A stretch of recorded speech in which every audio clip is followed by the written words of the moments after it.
Here we are. Manoj Shanker is indeed in studio with us. I told you his role is to help us understand how Kenya can use ICT to accelerate the achievement of Big Four agenda and, of course, the linkages that are required. Manoj, thank you so very much indeed for joining us. I told you my Twitter handle is @O'Brien Kimani. Manoj, what is your Twitter handle? Oh, I really don't remember. I'm not, honestly, I'm you not. can't be forgiven, definitely. Honestly, I'm not really very active in Twitter, so please excuse me. But you operate in the ICT sphere. That necessarily does not mean that personally I'm very active on Twitter. All right. We'll definitely ensure that you have one. Tell me this. Number one, when you look at the Big Four agenda, as outlined by the government, do you think this is achievable, or we are just winking in dark? Well, first of all, I think I must appreciate that the government has done a very good job in terms of creating an awareness about Big Four agenda. I think when I talk to my driver, to my colleagues, all of them are aware about it. And I do feel that it's an uphill task, but it is achievable. And I also believe that technology can play a great role in helping government achieve this four big agenda. When you look at the four areas, that the government plans to lay a lot of emphasis on in the next 5 years, which agenda excites you most and why? Well, there are two agendas which excites us more because we are very much active in that particular space, and that is healthcare. Government is talking about affordable healthcare for all the citizens, and I just saw your numbers. I definitely agree that it's quite a steep from 13.5 million people to covering the entire population by 2022. 56 million. 51 million plus people, yes. So that's a space we are very active, and we are doing a lot of work in terms of developing technologies. So let me give an example of some of the work which we are doing it. We talked about women mortality when it comes to pregnant women delivering child.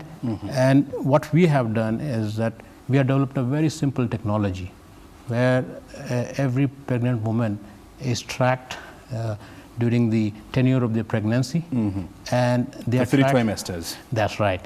And they are simply send a SMS message in their ordinary phone in the local language saying that now these are the milestone for getting the vaccination. Okay?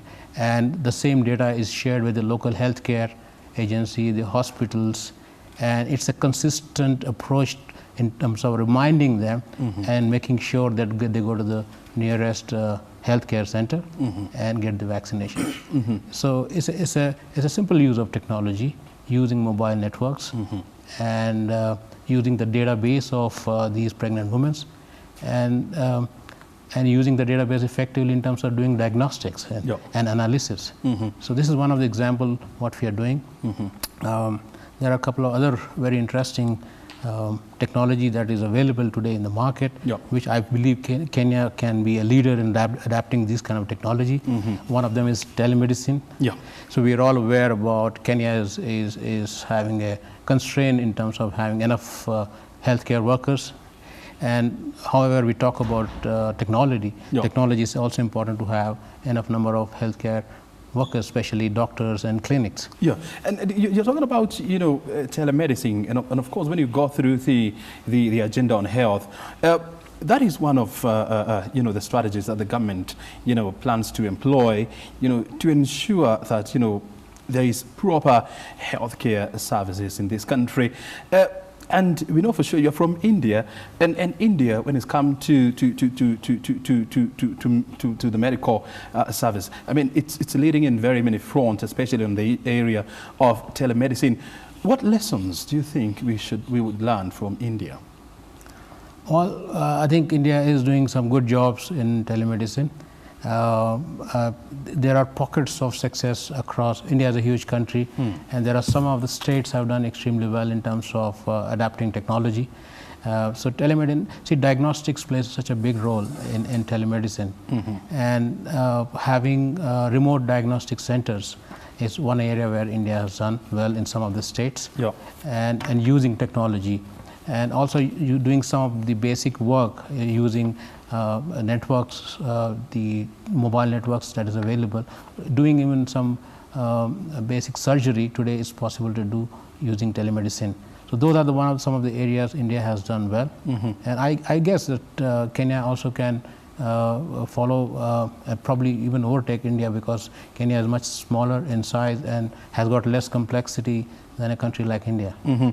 Tell me this, I mean, when you scan the Kenyan, landscape, this is a country with mobile phone penetration of about 95% and broadband penetration of about 37%.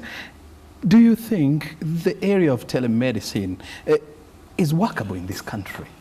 Very much. I think Kenya has got one of the basic requirement for telemedicine is that infrastructure. And I think Kenya has done extremely well when it comes to having internet connections. Yeah, and telemedicine is a concept where you're having a remote doctor sitting somewhere else and guiding the patients or the healthcare staff in remote centers to actually guide them to perform certain basic services. So that I believe that's a very good blessing for Kenya, that we have a very good internet connections, and electricity is there in most part of the country. I think what is needed is definitely to have more healthcare centers and more equipment so that telemedicine becomes more effective. Is it cost effective, telemedicine?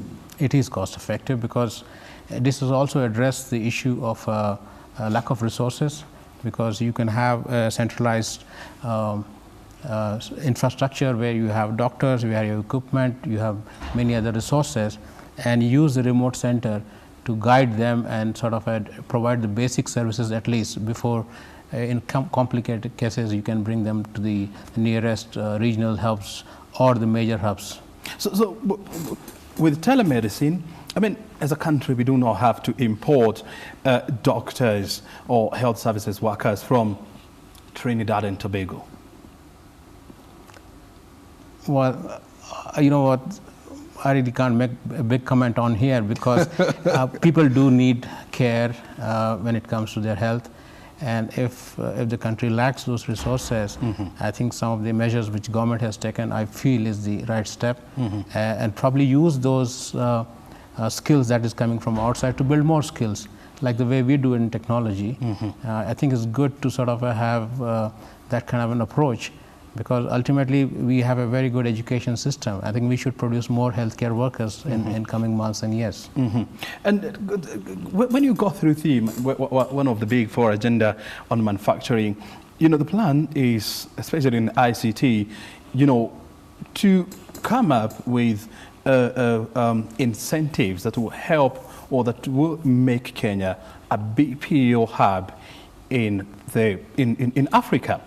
And the plan here is to help create about 10,000 jobs by the year, I think, 2020. Tell me this, being one of the largest BPO companies in the region, do you think Kenya is making strides in attracting BPO players in the Kenyan market? I think a few years back when Kenya started, it did very well. A lot of people jumped in, and I believe that we have all the ingredients in terms of having a good BPO industry here. We have internet connectivity, we have good graduates coming out, well spoken in English, and good time zone. Kenya is in a good time zone to service customers, not only domestic, but also do the international customers. Somewhere down the line, I think it did not take off as per the expectations. It's a pretty hard industry, and we compete against the likes of countries like India, Philippines, and South American countries. And cost is a factor, and delivery is a factor. But I think we're still in early days. I still strongly believe that we can do a far greater job than what we're doing currently. And there is a good cases of success, not only for Technobrain, also for other companies. And I think with given some right inputs as well as some incentives, this industry can do much better than what it is doing currently. If you are given, the mandates, to push the development of this sector, I mean, what areas would you address? What we have to look at some of the case studies of the other countries which has done extremely well in BPO. I think especially when you are in infancy stage, you needed to be given certain incentive. That incentive could be subsidized internet connections, subsidized land to build large structures for the BPO business, some of the tax holidays, so that actually you create a whole ecosystem for the BPO. And we have to look at some large numbers. It's not enough to have just 2,000 or 3,000 people employed in BPO when we have a potential to have 50,000 or 100,000. Because I strongly believe that we have one basic ingredient which is so vital for BPO business is a well-educated people, and our youth are extremely well educated. They are smart and they are geared up. I think we need to probably build all these enabling factors to make them really successful. But of course, I mean, we must be alive to the reality that the countries that we are competing with in this sector, I mean, are not ignorant either. We are talking about Philippines, we are talking about India, we are talking about China and some other South American countries. But do you see one area where Kenya has a competitive edge over our competitors? Well, I can give our own example, which I feel is quite interesting. Very recently, we have launched a Microsoft testing center. It's the 4th in the world after India, China, and Poland. And this is testing work for Microsoft software, and this work requires a very high-tech knowledge and skill base. And the fact that we have launched this, being the 4th in the world, and the first in Africa, is a testimony that Kenya has these skills. And these are early days, but I think we have done very well in doing this work, and we're going to build even much more bigger capacity than what we are doing today.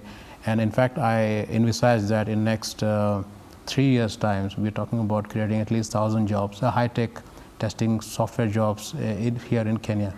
And the other plan, is to help more companies to get into the Kenyan market, to offer, the services of assembling of mobile phones, laptops and ICT gadgets. But when you look at the taxation regime here in Kenya, are you convinced that it is favorable enough, to attract global players? Yeah, I think we need to compare ourselves with some of the countries which has done very well. Like look at China. China has done a brilliant job in terms of attracting investment in manufacturing, not only for domestic players but also from the foreign companies. And by giving incentives, giving lands, giving electricity, giving all the enabling factors that helps to build manufacturing plant. I don't think it is right now there in Kenya. I think we have a long way to go. There's more need to be done. Kwanda City is a very good initiative. Probably we need to fast track that to make them realize and at least start with a few major initiatives. And you have few big player comes in and the rest follow. And we saw, I think it was in the month of March or February, when the government formed a task force on distributed ledgers and artificial intelligence, because this is also an area that the government is really banking on to deliver this agenda. I want to hear from you, are we getting to the game too late in the day? No, I don't think so. In fact, I think it's quite remarkable that Kenya has done very well. For example, we have started an initiative within Technobrain about the blockchain, and when we went outside and we were amazed at the kind of enthusiasm and the interest the young people have got in especially in blockchain and artificial intelligence and machine learning. It's quite amazing that there is so much that's happening in Kenya, and there is already a development of a good community in the blockchain. And that makes really Kenya very unique, because we have presence in so many countries, and I don't see that's happening in many countries, including some of the countries like in India at the scale which I'm seeing here. It's quite exciting time, and I think if this continues to happen, Kenya will become unique, because Kenya will have more and more blockchain resources. Which areas, when you look at the Big Four agenda, which areas do you see the blockchain technology and the artificial intelligence well suited to work? I think one of the good example of blockchain is the land registration system. Today, land is a very sensitive issue across Kenya and everywhere else.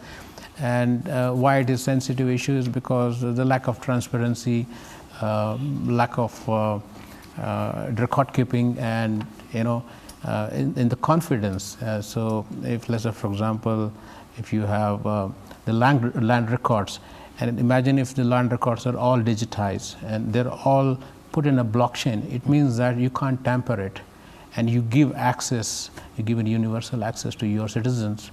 That will really bring in a lot of tremendous amount of transparency and visibility among the whole land sector. And that in turn will help people.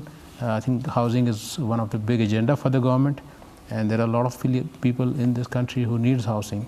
Maybe we can start with land reforms. Land reforms. And of course we know also, and you have talked about land, and land is a very emotive issue, and also a very expensive undertaking here in Kenya, acquiring a piece of land. Do you see how ICT, can help, to lower the cost of land, and of course help investors,